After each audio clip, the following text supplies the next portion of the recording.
O caso interessante de um advogado privado que debateu com um desembargador estatal público traz uma importante lição de ética argumentativa. Este é a Visão Libertária, sua fonte de informações descentralizadas e distribuídas. Os libertários ao redor do mundo se dividem em várias formas de pensar. Alguns são a favor do uso de armas para destronar a milícia opressiva do Estado e instituir em seu lugar outro governo criado por consentimento. Há, porém, libertários que chegaram à conclusão de que o Estado nunca deixará de existir. Resta a eles fazer o possível para não alimentar a máfia com impostos e votos, além de criar um modo de vida distante do Leviatã e o mais sustentável possível. Qualquer que seja a visão libertária, parece haver um certo consenso de que o Estado precisa ser combatido a priori, mais pela informação do que pelas armas, mais pelo argumento do que pela violência. Hans Hermann Hoppe recomenda que os libertários façam o máximo de chacota possível do Estado, que exponham o quanto o rei está nu e o quanto ele é ridículo. Nesse sentido, a ferramenta dos nossos tempos é o meme da internet. Ora, não se deve subestimar o poder do meme. Às vezes, as ideias mais simples são as mais irretocáveis. Os memes libertários unem a suprema chacota ao Estado com importantes lições sintéticas de ética e economia. O Estado, contudo, continua muito autoritário, porque é a entidade metafísica autorizada a cometer violência. E embora a violência empregada para proteger direitos de vida, liberdade e propriedade seja justificável, fato é que o Estado abusará mais cedo ou mais tarde do seu poder monolítico e cometerá suas violências, escravizando as pessoas e surrupiando-lhes suas propriedades. Não queira, portanto, o indivíduo medir forças de frente com a máfia jurídica estatal. A chance de ele ser preso é imensa. Qualquer ofensa a um servidor público de alto escalão é suficiente para movimentar os brasões do Estado e lhe fazer ser detido, ainda que temporariamente, numa delegacia. O ego de um estatista é imenso. Eles são cercados do escudo da estabilidade e do poder. Eles são, essencialmente, planejadores centrais, ou seja, socialistas. E isso faz deles um tipo moderno de nobreza absolutista dentro de suas respectivas bolhas. As repúblicas democráticas levam a um tipo de ditadura bem peculiar, a ditadura jurídica do poder judiciário. Aqui em Banânia, os desembargadores ganham mais do que o presidente da república. Eles têm o poder de mandar prender alguém, embasando-se tanto na jurisprudência utilitarista quanto nas vozes narcisistas de seu ego. Não importa. Eles mandam e desmandam. São nitidamente arbitrários, mas inventam um princípio quadridimensional qualquer para justificar o que quer que seja de sua conveniência. Eles alteram a gestão do poder executivo, esses invalidam as leis votadas pelo poder legislativo, que em tese representam demandas legítimas da população, e eles podem fazer a polícia cometer atos ilegais sob o aparente pano da legalidade. No final das contas, a democracia e o Estado não passam de fezes antiéticas cobertas com purpurina. Se alguém desagradar um juiz absolutista, poderá ter sua vida destruída. Eles podem interromper a fonte de renda de um indivíduo, na total contramão dos direitos humanos. Eles podem corromper o devido processo legal. Eles frequentemente quebram o suposto, isso mesmo, suposto, sigilo bancário das pessoas o tempo todo. Bloqueiam contas bancárias, que no fundo é o mesmo que roubar a energia vital de uma pessoa. Censuram na internet. Em um único meme, os juízes do constitucionalismo moderno são capazes de fazer o que qualquer ditadorzinho de republiqueta socialista molharia a cueca em sonhos eróticos de arroubos autoritários infinitos. Os juízes autoritários são a aristocracia socialista de nosso tempo, são o retrato do estatismo. São a volta do absolutismo que, pensando bem, talvez nunca nem tenha assumido de verdade. A democracia é só a forma de escolhermos livremente quem vai ser nosso ditador.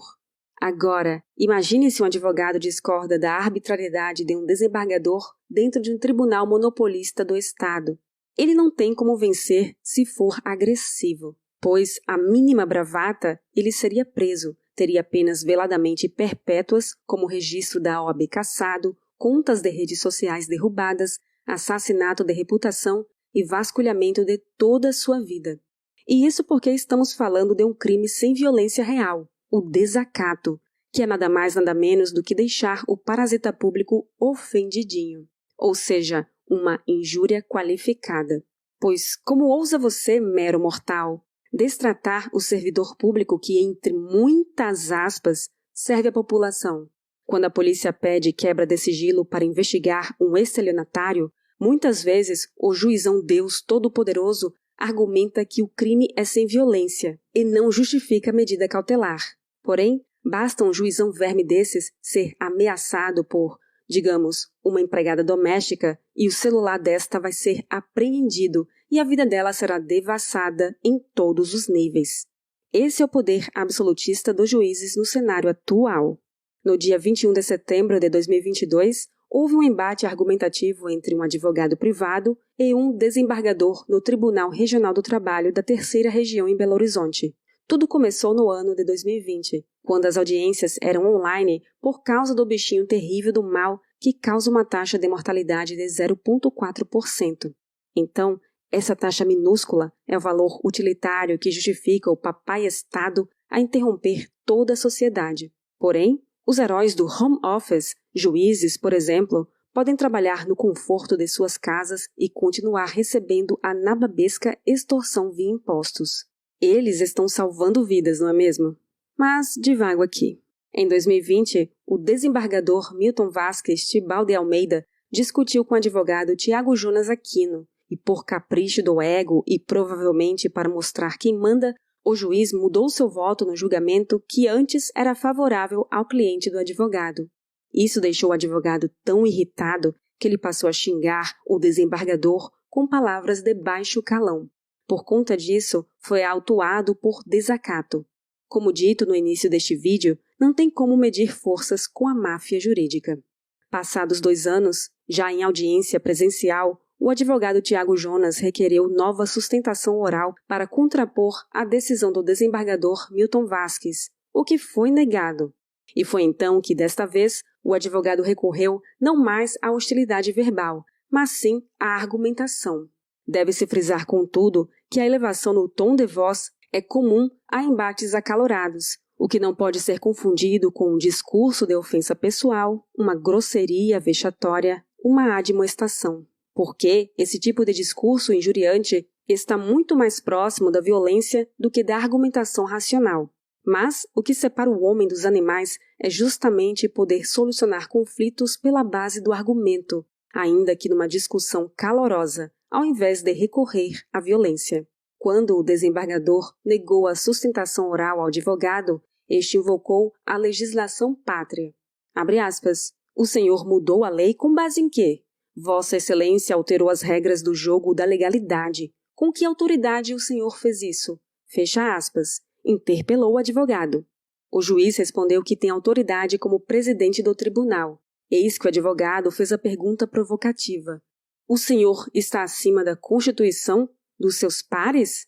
Momento em que o desembargador começou a se irritar.